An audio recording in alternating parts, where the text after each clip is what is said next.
मैं anchor digital living Ashwini ji भोगवान TV आज की खास कार्यक्रम से बात कर रहा हूं और हम लोग डिजिटल लिविंग के ऊपर डिस्कशन करते हैं, समझते हैं। यानी हम लोग क्या करते हैं, मैं क्या करता हूं मैं वो बताऊंगा कि मैं जो है पब्लिक में डिजिटल लिविंग के ऊपर बातचीत करता हूं, कुछ लेक्चर्स देता हूं, कहीं पर भी कुछ हुए, कुछ लेक्चर्स ने बुलाया, किसी ने कहीं गया या कहीं पर बात बनी, कहीं मेरे को कहा बोलने को, तो मैं डिजिटल लिविंग पर बात करता हूं। क्योंकि डिजिटल लिविंग के अलावा मुझे टेक्नोलॉजी का आदमी हूं ना, तो डिजिटल के अलावा कुछ पता ही नहीं है, ये कह सकते हो। और डिजिटल लिविंग तो अभी शिफ्ट ही किया है अभी उसके अंदर, तो उससे पहले तो कन्वेंशनल लिविंग जी रहे थे, पर क्योंकि टेक्नोलॉजी के थे और डिजिटल टेक्नोलॉजी पर काम करते रहे हैं, तो डिजिटल लिविंग के बारे में अंदाजा था, पता था क्या है, और इसको डिजिटल लिविंग कहते हैं। एक्चुअली ये बात अब समझ में आई 2016 में, और इसलिए डिजिटल लिविंग की ही बात करते हैं हम लोग। तकरीबन हर समय हमारे दिमाग में एक ही बात चलती है, डिजिटल लिविंग कैसे लोगों को बताई जाए, समझाई जाए, बताई जाए। आज है 14 अप्रैल, कल थी 13 अप्रैल। कल से नया साल शुरू हुआ था, हिंदी वर्ष विक्रमी संवत, और कृष्ण संवत का 5200 कुछ का वो शुरू हुआ संवत्सर। कृष्णांश संवत चल ही रहा है, कृष्णांश संवत्सर का शायद चल रहा है, वो अभी नहीं, उसका नया साल शुरू होगा बाद में, शायद अगस्त में होगा मेरे ख्याल से। खैर, वो सबके अलग अलग रहते हैं ना। वो नया अंग्रेजी कैलेंडर का जो नया साल है वो 1 जनवरी को शुरू होता है, और हिंदी कैलेंडर के हिसाब से विक्रमी संवत जो है वो चैत के पहले दिन से शुरू होता है। चैत्र का महीना जब शुरू होता है तो उससे शुरू होता है। तो ऐसे सबके अपने अपने नियम हैं, रूल्स हैं फॉलो करने के। एक्चुअली सारी जो एस्ट्रोलॉजी है, एस्ट्रोनॉमी, वो सारी की सारी बेस्ड है हिंदी कैलेंडर पर, विक्रमी संवत पर बेस्ड है सारी की सारी वो। और उसको अंग्रेजी सिस्टम में शिफ्ट करने की कोशिश करी जा रही है। तो जब से इस कोशिश शुरू हुई है, जब से ये बहुत सारी एरर आ गई है इसके अंदर। आप देखिए कि जो भी सॉफ्टवेयर बनी है वो सारी की सारी इंग्लिश के हिसाब से बनी है।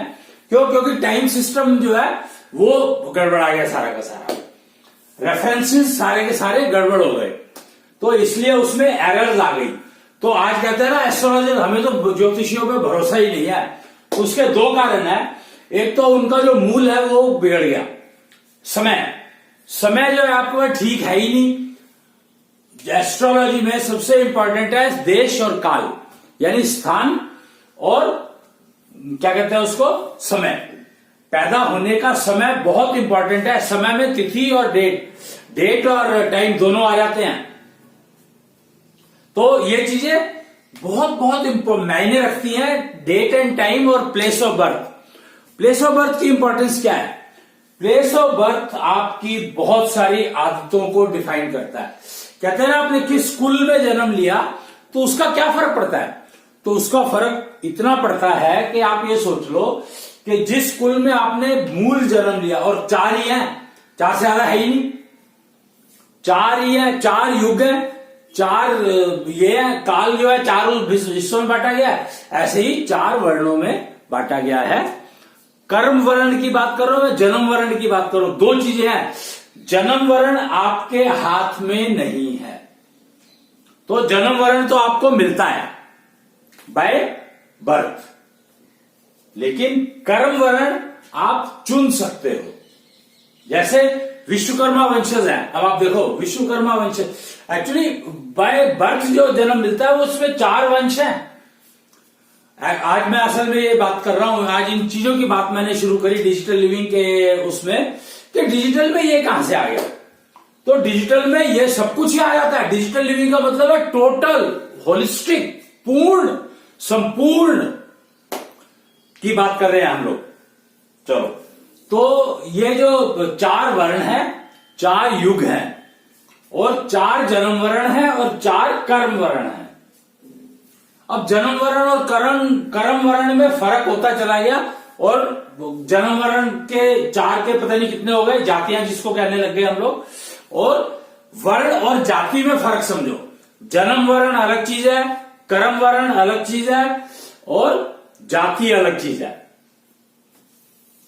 इनको समझोगे तो चीजें बहुत सारी आपको क्लैरिटी में आ जाएंगी, कंफ्यूजन खत्म हो जाएंगे बेसिकली। और तो क्या क्लैरिटी होगी। धर्म अलग चीज है, वे ऑफ लिविंग अलग चीज है। रिलीजन और धर्म में बहुत फर्क है। या अगर रिलीजन और धर्म को एक ही मानते हो तो मुझे नहीं पता फिर और क्या कहना चाहिए। मोक्ष, मुक्ति वगैरह वगैरह ये जो शब्द है ये किस चीज के हैं, धर्म के हैं या रिलीजन के हैं? कंफ्यूजन है। धर्म जो है उसको वो होता है वे ऑफ लिविंग, रहने का तरीका, बस इतना ही है और कुछ नहीं। कि मैं नॉनवेज खाता हूं, मैं वेजिटेरियन खाता हूं, और मैं जो है रहता हूं तो मैं, मेरे को ठंडक इलाके में रहता हूं तो मैं गर्म चीजें चाहिए, गर्म इलाके में रहता हूं ठंडी चीजें चाहिए, और उसी के हिसाब से वातावरण में वो चीजें पैदा होती हैं जो जो जरूरत होती है मोस्टली। खैर, हम आर्टिफिशियल एनवायरनमेंट तो कभी भी बना ही सकते हैं, कहीं भी बना सकते हैं। डिजिटल का मतलब आर्टिफिशियल नहीं है, ये समझ ले आप कि डिजिटल का मतलब आर्टिफिशियल नहीं है। डिजिटल का मतलब है रियल लाइफ, एक्चुअल लाइफ।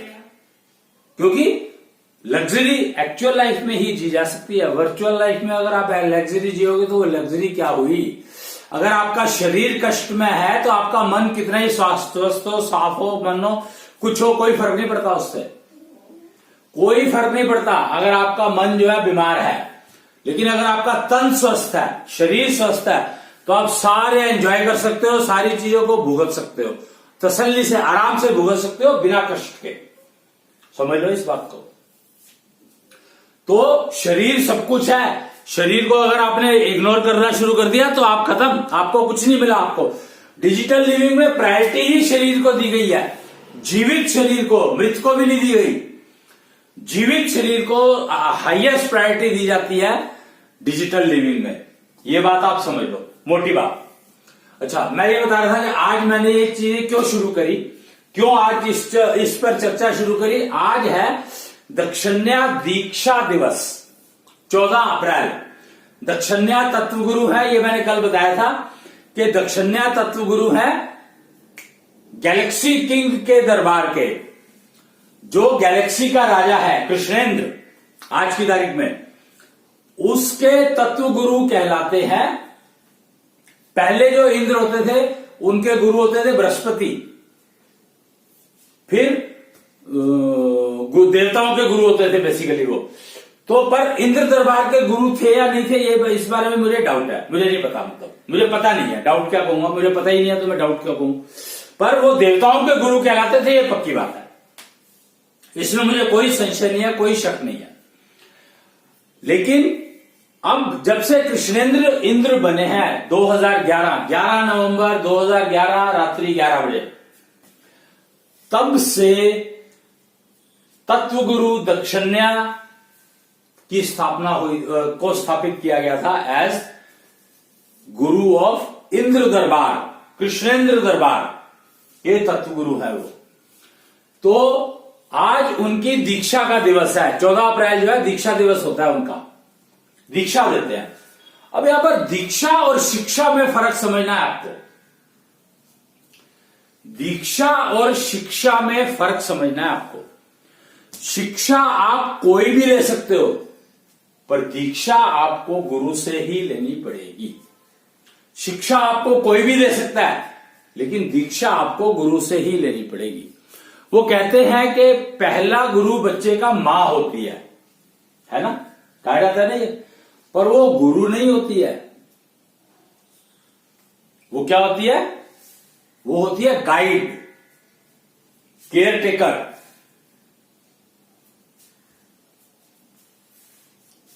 पहली जो गुरु कहा गया, उसको गुरु शब्द का बहुत ज्यादा दुरुपयोग हुआ है मैं कहूंगा, क्योंकि गुरु जो होता है वो ऐसे ही कुछ नहीं देता। उसमें मेजोरिटी और माइनॉरिटी और ये और वो कुछ नहीं है वैलिड। सिर्फ एलिजिबिलिटी एक ही फैक्टर है, एलिजिबिलिटी, वो भी वो अपने हिसाब से टेस्ट करता है, कोई रूल नहीं है उसमें।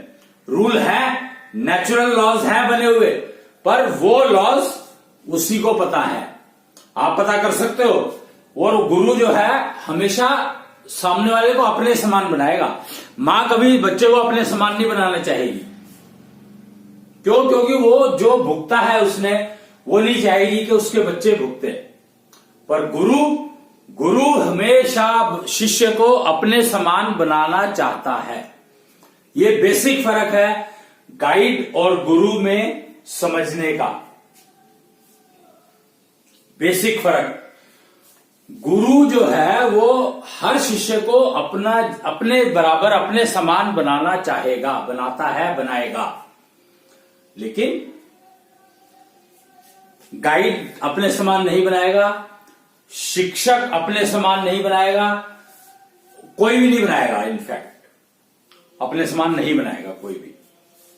और ये बात समझ ले, तो दीक्षा जो है वो गुरु दे सकता है और कोई दे नहीं सकता। दीक्षा सिर्फ गुरु दे सकता है। और अगर तत्व गुरु हो तो अल्टीमेट हो गया वो। क्यों? तत्व गुरु का मतलब है वो तत्व ज्ञान जानता है, अपना भी और शिष्यों का भी, जो दीक्षा लेने आए हैं। तो उनको शिक्षा नहीं कहा जाता, उनको दीक्षित कहा जाता है। जब वो दीक्षित हो जाते हैं, मतलब दीक्षा ले लेते हैं तो दीक्षित हो जाता है, फिर उनको अभ्यास करना पड़ता है। तो यहां पर दीक्षित का मतलब है, अब जो दीक्षित का मतलब होगा दक्षिण्या दीक्षित, डीडी, उनके आगे लिखा जाएगा डीडी, दक्षिण्या दीक्षित है ये।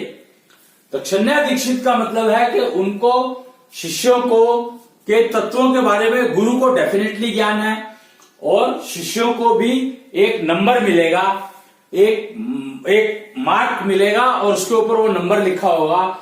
वो नंबर जो है उनका तत्व ज्ञान की फाइल का नंबर है।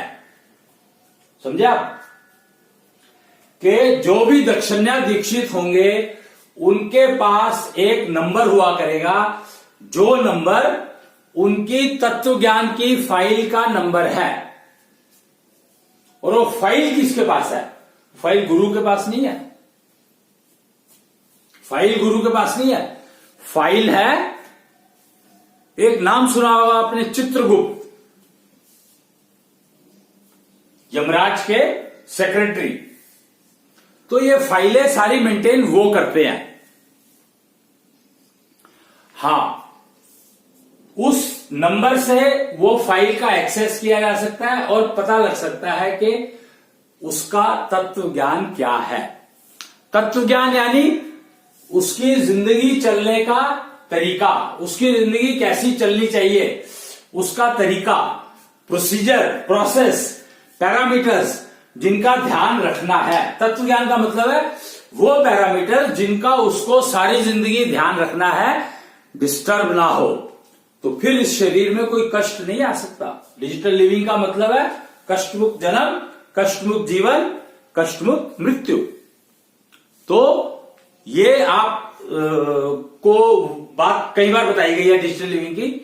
तो वो फाइल में वो पैरामीटर्स मेंशन्ड है, आपका तत्व ज्ञान मेंशन्ड है, जो कि आपको मेंटेन रखना है समझ करके कि मुझे खाने में क्या करना है, मुझे कैरियर क्या चाहिएगा, मुझे शादी कैसी करनी है, मुझे किस तरह की लड़की के साथ शादी करनी है या लड़के के साथ शादी करनी है, और मेरे बच्चे होंगे तो उनको मुझे क्या सिखाना है, क्या पढ़ाना है, और मुझे क्या ऐसा प्रोसीजर करने हैं, अडॉप्ट रखने हैं जिससे मुझे मृत्यु कष्ट मुक्त मिले, जीवन कष्ट मुक्त चले, उसके क्या प्रोसीजर अडॉप्ट करने हैं। और मेरी पत्नी या मेरे को, मतलब फीमेल है तो उसको, और पत्नी है, मेरी पत्नी है तो उसको, मेरे बच्चों को जन्म देते हुए कोई कष्ट ना हो। ऐसे अगर मेरे को प्रोसीजर्स अवेलेबल है वो फॉलो करने पड़ेंगे। जैसे वो है जन्म उत्सव दिवस है तो उसमें वो प्रोसीजर्स सिखाए जाते हैं, विवाह उत्सव दिवस है उसमें विवाह के प्रोसीजर्स दिखाए जाते हैं। ऐसे ही हर चीज के प्रोसीजर बने हुए हैं। योनि परिवर्तन का प्रोसीजर बना हुआ है, योनि परिवर्तन मतलब कष्ट मुक्त मृत्यु, ऐसे ही सारे बने हुए हैं। तो वो आप देख सकते हैं, वो आपको मिल जाएंगे इंटरनेट पे, ढूंढ लेंगे तो मिल जाएगा। इनको ना षोडशी उत्सव के नाम से जाना जाता है। निश्चल उत्सव भी शायद कहते होंगे कुछ लोग, पर षोडशी उत्सव के नाम से इनको जाना जाता है। और उसमें आपको, उसकी लिस्ट में आपको ये मिल जाएंगे कि किस दिन सेलिब्रेट करते हैं साल के। हर साल सेलिब्रेशन होती है इनकी और मनाया जाता है। दक्षिणा दीक्षित के लोग तो मनाते ही हैं, मनाएंगे ही, और बाकी लोग भी मनाएंगे। तो मैं बात कर रहा था दीक्षा की, कि दीक्षा जो है वो सिर्फ गुरु दे सकता है।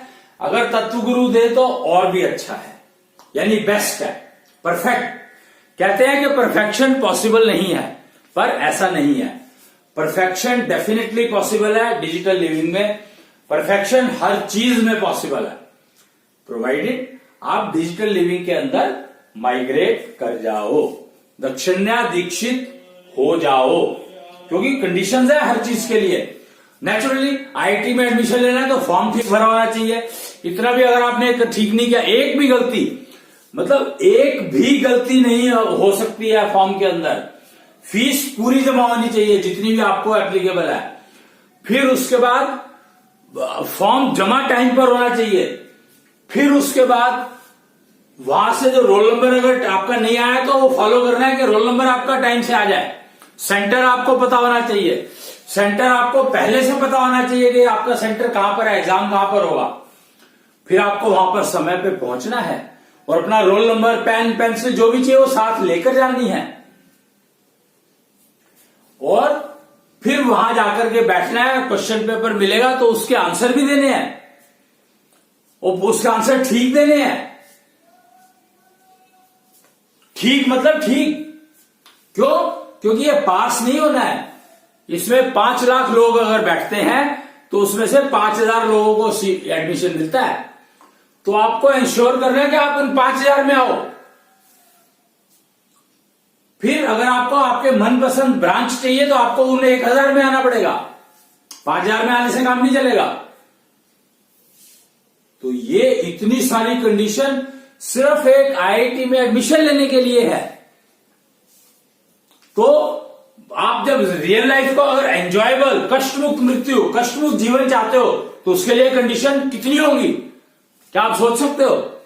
और जब आप वो कंडीशन पूरी कर सकते हो तो ये कंडीशन पूरी करना तो बहुत ही आसान है। जैसे अरे आपको अगर एलर्जी है गेहूं से तो आप गेहूं खाओगे क्या? तो आपका तत्वज्ञान यही तो बता रहा है कि आपको गेहूं से एलर्जी है। आपको भागना नहीं है, या आपको जो भी काम करना है वो भागदौड़ वाला करना है, तो फिर आप क्या क्लर्क बनोगे? अगर आपका तत्वज्ञान कहता है कि आपको तो भागदौड़ वाला काम करना चाहिए, तो आप क्लर्क बनना चाहते हो, बनने की कोशिश में लगे हो, तो आप तो दोनों जगह फेल हो ही गए ना। तत्वज्ञान की इंपॉर्टेंस तो दीक्षा मैंने बताया, और शिक्षा कोई भी दे सकता है। तो मां जिसको पहला गुरु कहा गया वो बेसिकली शिक्षा ही दे रही है आपको। शिक्षा के साथ खाना भी दे रही है, तो आपके जो सुटेबल खाना है वो देगी वो आपको। पिता आपका गुरु है तो वो आपको काम कैसे करना है वो सिखाएगा। तो वो गुरु नहीं है, वो भी शिक्षक हुआ, गाइड हुआ। और स्कूल जाते हो तो शिक्षक है ही वो तो सारे के सारे। तो शिक्षा आपको भाई दे सकता है, मतलब शिक्षा आपको दुनिया का कोई प्राणी दे सकता है, पर दीक्षा सिर्फ गुरु दे सकता है, मात्र गुरु। और गुरु अगर तत्व गुरु हो तो दीक्षा लेने का फायदा है, अदरवाइज दीक्षा लेने का फायदा इसलिए नहीं है क्योंकि आप बीमार रहोगे। बीमार, शारीरिक रूप से बीमार, मानसिक रूप से बीमार, आध्यात्मिक रूप से बीमार, आत्मिक रूप से बीमार, ऊर्जा नहीं है, एनर्जी लेवल नहीं है, जनरेशन पुअर है, या फिर आपका जो क्या कहते हैं उसको, एनर्जी जनरेट तो हो रही है पर वहां तक नहीं पहुंच रही जहां तक उसको काम करना है। तो ये एक प्रॉब्लम है। तो फिर आप करोगे क्या? तो तत्वगुरु के बिना आप जिससे भी दीक्षा कर लो बेकार है। किसी काम की नहीं है जब तक के वो गुरु, या तो आप सारे गुरुओं का, माँ ने आपको खाना सिखाया, ये खाना है ये नहीं खाना, वो सिखाया तो वो उसका पकड़ के रखो। पिता ने आपको काम करना सिखाया, उसको पकड़ के रखो। और फिर स्कूल के टीचरों ने कुछ कुछ सिखाया, उसको पकड़ के रखो। फिर आपने जिससे दीक्षा ली उसने कुछ सिखाया, उसको पकड़ के रखो। इतनी सारी चीजें आप अगर पकड़ के रखोगे तो जिंदगी कैसे चलेगी। और दीक्षा अगर तत्व गुरु दे रहा है तो आपको समस्या ही खत्म। आपको 4 चीजें पता है, भैया ये नहीं खाना, ये नहीं खाना, और ये काम नहीं करना, ये काम करना है, ऐसे एनर्जी जनरेट करनी है, वो प्रोसीजर है, वो सारे का 5-5, 7, 10, 15 मिनट के प्रोसीजर है। तत्व ज्ञान हो, तत्व ज्ञानी हर चीज प्राप्त कर सकता है। कृष्ण ने महाभारत में बताया था अर्जुन को गीता के माध्यम से कि तत्व ज्ञानी बन जाओ तो तत्व ज्ञानी अपने आप हर चीज प्राप्त कर लेता है। और तत्व ज्ञानी बनना है तो दक्षिण्या दीक्षित होना ही पड़ेगा। तत्व गुरु से दीक्षा लेनी ही पड़ेगी आपको, अगर अपना तत्वज्ञानी होना है तो। अपना तत्वज्ञानी की बात कर रहा हूं मैं, क्योंकि पहला स्टेप वही है। अगर मैं अपना ध्यान नहीं रख सकता, अपना पेट नहीं भर सकता, तो दूसरे का पेट कैसे भरूंगा। आज की जो सबसे बड़ी समस्या है कि मैं दान करता हूं, अन्न दान करता हूं। मैं अन्नदान क्यों दान करता हूं कि मैं अपने आप को ठीक रख सकूं। पर वो संभव हुआ क्या आज तक। बिना दवाई खाए आप अन्नदान नहीं कर सकते। क्यों? क्योंकि आपकी हालत इतनी खराब है। और अगर आप बीमार हो और आप अन्नदान कर रहे हो तो सोचो आप कितने लोगों को बीमार कर रहे हो। कोरोना दिखा रहा है, बता रहा है, कोरोना ने समझा दिया कि भैया एक बीमार कोरोना 1000 लोगों को बीमार कर सकता है। आजकल देख रहे हो आप कितने केसेस बढ़ रहे हैं। एक कोरोना का पेशेंट 1000 लोगों को बीमार कर सकता है। तो आप अन्नदान करते हो, अगर बीमार हो और फिर अन्नदान करते हो तो आप सोच लो कि आपने कितने लोगों को बीमार किया। ये सब कभी पता ही नहीं लगी, समझ ही नहीं आई। डिजिटल लिविंग में आने के बाद ये चीजें समझ में आनी शुरू हुई कि अगर मैं स्वस्थ हूं और फिर अन्नदान करता हूं तो मैंने स्वास्थ्य दान किया।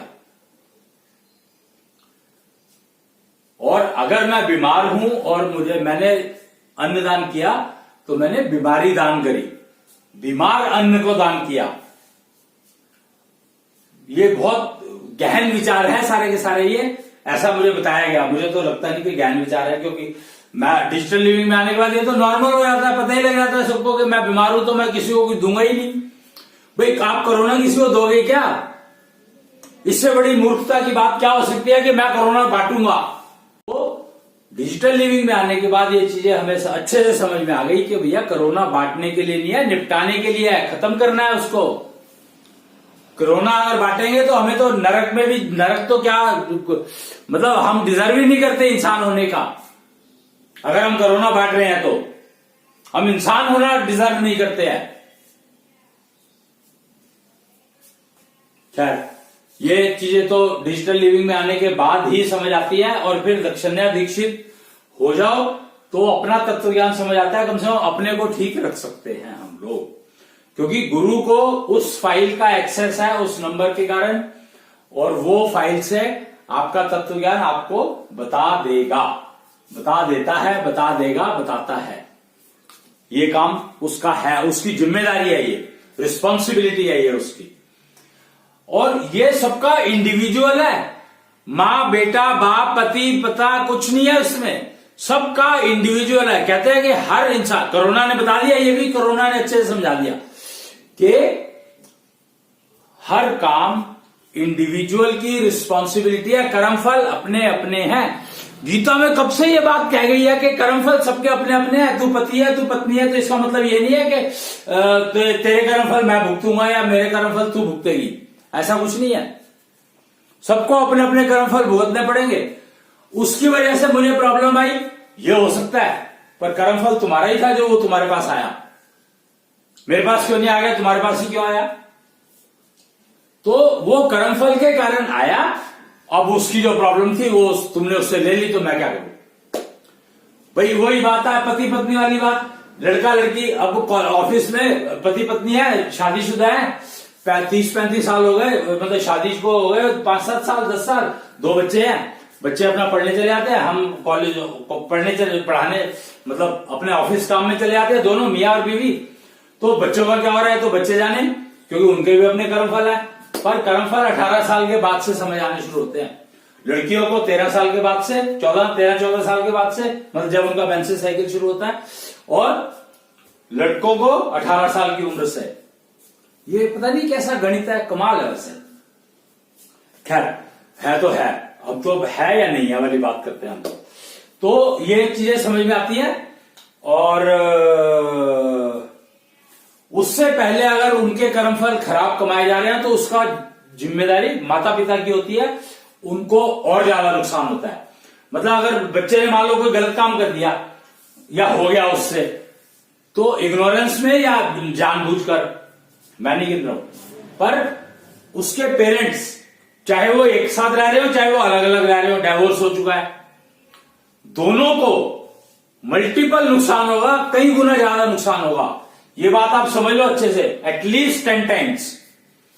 अगर बच्चे को मान लो उससे कोई गलती हो गई, उससे गलत काम कर दिया उसने जाने अनजाने, तो उसको जितना नुकसान हुआ उसका 10 गुना नुकसान पेरेंट्स को होगा।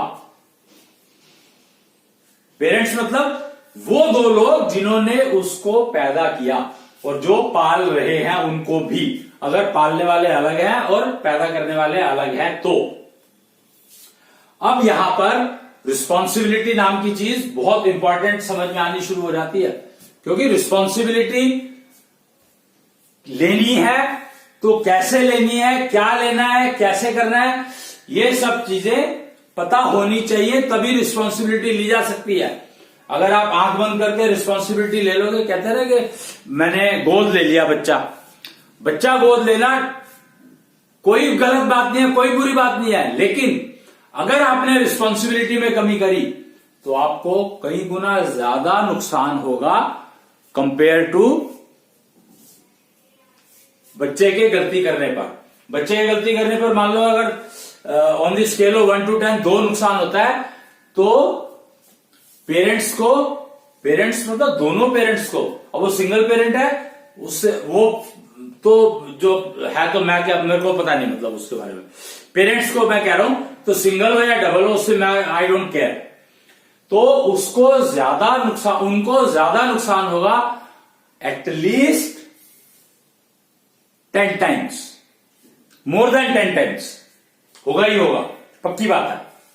वो कहते हैं कम्युनिटी शील्ड अगर आप अपनी बिल्ड कर लेते हो तो आपसे जो ईर्ष्या करता है उसको 10,000 गुना नुकसान होता है जो आपसे ईर्ष्या करता है, अगर आपकी कम्युनिटी शील्ड स्ट्रांग है तो। अब देखना आपको पड़ेगा, ये आपकी ये तत्व ज्ञान का पार्ट है, ये सारे कम्युनिटी शील्ड वगैरह बिल्ड करना, और तत्व गुरु जो होते हैं वो ये सब सिखाते हैं। तो आप ये समझ लें कि दीक्षा का मतलब मैंने बता दिया आपको, शिक्षा का मतलब मैंने बता दिया आपको, जो कि बहुत इंपॉर्टेंट था समझना, और मैंने आपको बता ही दिया है। और तत्व ज्ञान के बारे में कुछ बता दिया, चित्रगुप्त फाइलों का रिकॉर्ड रखता है उसके बारे में बता दिया। वो फाइलों का रिकॉर्ड रखता कहाँ है, एक छोटी सी बात और बता दूं मैं आपको, तो फाइलों का रिकॉर्ड जो है ना कहीं नहीं रखता, वो आपकी नब्ज में लिख देता है तुरंत। मतलब कमाल का है वो बंदा, चित्रगुप्त की टेक्नोलॉजी कमाल की है, उसने ऐसा सिस्टम डेवलप कर दिया, ऐसी आर्टिफिशियल इंटेलिजेंस डेवलप कर दी, ऐसी आर्टिफिशियल इंटेलिजेंस के सिस्टम डेवलप कर दिए कि आपके नब्ज में, वो नाड़ी में, वो हार्ट बीट में लिख देता है आपकी फाइल के नंबर, फाइल पूरी की पूरी, वो फाइल नंबर से आप अपनी फाइल को एक्सेस कर सकते हो। कमाल, आर्टिफिशियल इंटेलिजेंस अल्टीमेट कमाल, जिसने इतना कुछ कर दिया। मतलब इस लेवल की आर्टिफिशियल इंटेलिजेंस डेवलप हो चुकी है, यूज होती है, और आज से नहीं होती है, अन्यानी सभ्यता से हो रही है। ये सारे अन्यानी सभ्यता के पार्ट हैं जो मैं तुम्हें बता रहा हूं। तो अन्यानी कल्चर, जिसको कि आप पता नहीं कब समझोगे नहीं समझोगे मुझे नहीं पता, डिजिटल लिविंग जो है अन्यानी सभ्यता की देन है। और ये सृष्टि का जो निर्माण हुआ था, ब्रह्मा से पहले की बात कर रहा हूं मैं, ब्रह्मा से पहले की। ब्रह्मा जब आए थे तो कमल का फूल था। याद रखिए आप इस बात को, भूलना नहीं कि ब्रह्मा जब आए थे तो वो कमल के फूल के ऊपर बैठे थे, यानी कमल का फूल था पहले से, और सागर में था कमल का फूल, तो इसका मतलब पानी था। और उन्होंने अपने आप को देखा था, उस परछाई देखी अपनी, तो इसका मतलब परछाई का कॉन्सेप्ट था। तो ये सब थे का क्या मतलब हुआ? तो अन्यानी सभ्यता ब्रह्मा जी से पहले की है। मैं ये बताने की कोशिश कर रहा हूं आपको, मात्र छोटी सी बात। तो अब आर्टिफिशियल इंटेलिजेंस का ही कमाल है। आज की आर्टिफिशियल इंटेलिजेंस हमें वहां तक ले गई कि हमें अन्यानी सभ्यता का पता है और ब्रह्मा जी से पहले का है। वो कहते हैं कि सृष्टि का निर्माण ब्रह्मा जी ने किया। तो यहां पर एक और नया नाम मैं आपको दूंगा, शिव। शिव ने कहा था पहले, ये ब्रह्मा जी से आने के पहले की बातें हैं। शिव ने कहा था कि मैं एक से अनेक हो जाऊं। अभी एक से अनेक का क्या कॉन्सेप्ट है? एक से अनेक का कॉन्सेप्ट बड़ा सिंपल सा है समझना, बहुत ही सिंपल था। कैसे? पेड़, फलदार पेड़ को देखो, आप एक बीज डालते हो और वो पेड़ बनता है, तो कितने फल देता है आपको? वो है ना एक से अनेक। तो शिव ने ये, क्योंकि वो बीज जो है वो शिव रूप है, शिव का एक रूप है वो बीज, और उसने कहा था एक से अनेक हो जाऊं। तो विष्णु ने एक से अनेक में जो लिमिट लगाई थी वो थी 84 लाख। 84 लाख योनियां कही गई हैं, शरीर। 84 लाख तरह के शरीर संभव हैं। तो ये लिमिट उन्होंने तो एक से अनेक हो गए। अनेक हो तो मतलब इतने हो सकते हैं कि पूरी पृथ्वी भर जाती, फिर क्या कर लेते आप? तो विष्णु ने फिर उनको 84 लाख पे लिमिट किया और बीज रूप में दिया।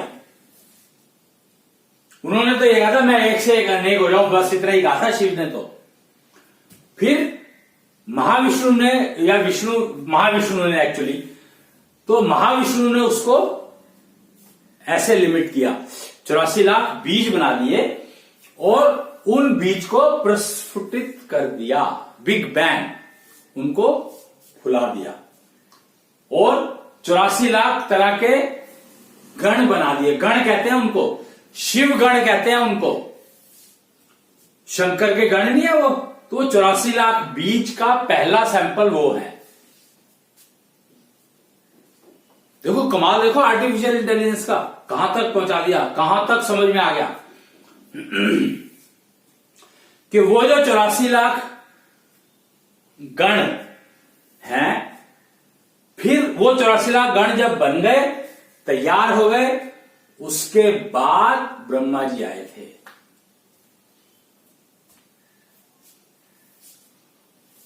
समझे?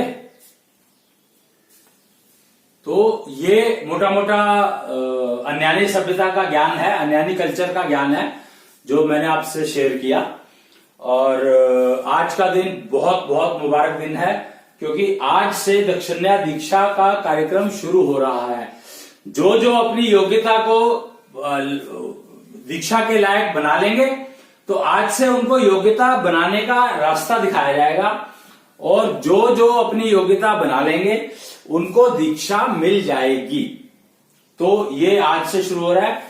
ये सारी जानकारी आपको भगवान टीवी आज की खास कार्यक्रम में मिल जाएगी, आप उसको देख सकते हैं। भगवान टीवी फेसबुक लाइव होता है हर शुक्रवार को 4 बजे शाम को, और वैसे सारे ये बैकअप उसके ऊपर पड़ा रहता है फेसबुक पर, आप जब चाहे देख सकते हैं। कुछ वीडियोस आपको यूट्यूब पर भी मिल जाएंगे। भगवान के नाम से एक क्या कहते हैं उसको, प्लेलिस्ट बनी हुई है, उसको सर्च करो। आप डिजिटल लिविंग सर्च कर लो तो आपको मिल जाएगा, भगवान टीवी सर्च कर लोगे तो आपको मिल जाएगा। तो ये सब कुछ मैंने आज बताया आपको दक्षिणा दीक्षा दिवस के बारे में, दिवस के दिन पे। तब तक के लिए अब आज इतना ही, बाकी अगले उसमें फिर बात करेंगे। तब तक के लिए बाय बाय।